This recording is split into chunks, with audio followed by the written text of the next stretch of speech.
حق ہے تیری طرف سے، امطر علینا حجارۃ من السماء، ہم پہ آسمان سے پتھر برسا یا کوئی اور عذاب لا. اب اتنا من عذاب العلیم. استغفر اللہ. قال ابن عیینہ ما سمى اللہ مطرا فی القرآن.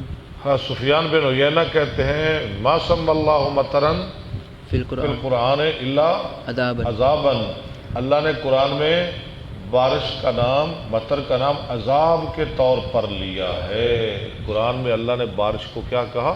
عذاب. عرب وتسمیہ العرب الغیث. الغیث، اور عرب اس کا نام لیتے ہیں، رکھتے ہیں غیث.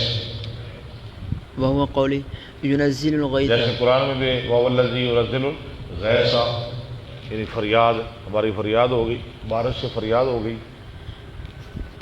حدثني احمد قال حدثنا عبید اللہ بن معاذ قال حدثنا ابی قال حدثنا شعبہ عن عبد الحمید وهو ابن کردید کرتی بر وزن خورشید، صاحب الزادی.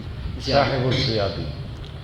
سامع انس بن مالک قال ابو جہل اللهم ان كان هذا هو الحق من عندك فامطر علينا حجارة من السماء او ائتنا بعذاب اليم. فنزلت وما كان الله معذبهم وما كان الله ليعذبهم وانت فيهم. وانت فيهم. ہاں جی، عذاب کے معنی ہونے کی دو صورتیں ہیں. عذاب کیوں نہیں آتا؟ اس کی دو وجہ ہیں. ایک تو یہ وما كان الله ليعذبهم وانت فيهم، ان میں رسول اللہ کا وجود پاک موجود ہے. سبحان اللہ.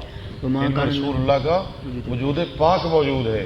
اور دوسری وجہ وما كان الله معذبهم وهم يستغفرون، یہ استغفار کرتے ہیں، جب تک یہ استغفار کرتے رہیں گے ان پہ عذاب نہیں آئے گا. اور جب تک آپ ان میں موجود ہیں ان پہ عذاب نہیں آئے گا.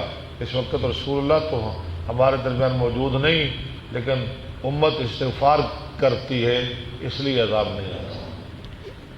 وما لهم الا يعذبهم الله وهم يصدون عن المسجد الحرام. حالانکہ یہ اس لائق ہیں کہ انہیں عذاب دیا جائے. کیوں؟ کہ یہ مسجد حرام سے روکتے ہیں. باب قوله تعالى وما كان الله ليعذبهم وانت فيهم وما كان الله معذبهم وهم يستغفرون. حدثنا محمد بن النضر قال حدثنا عبید اللہ بن معاذ قال حدثنا ابی قال حدثنا شعبہ عن عبد الحمید بن دینار صاحب الزیادی. سامع انس بن مالک قال قال ابو جہل اللهم ان كان هذا هو الحق من عندك فامطر علينا حجارة من السماء او ائتنا بعذاب الیم. فنزلت وما كان الله ليعذبهم وانت فيهم وما كان الله معذبهم وهم يستغفرون. وما لهم الا يعذبهم الله وهم يصدون عن المسجد الحرام. جلدی صاف کلاس ہے.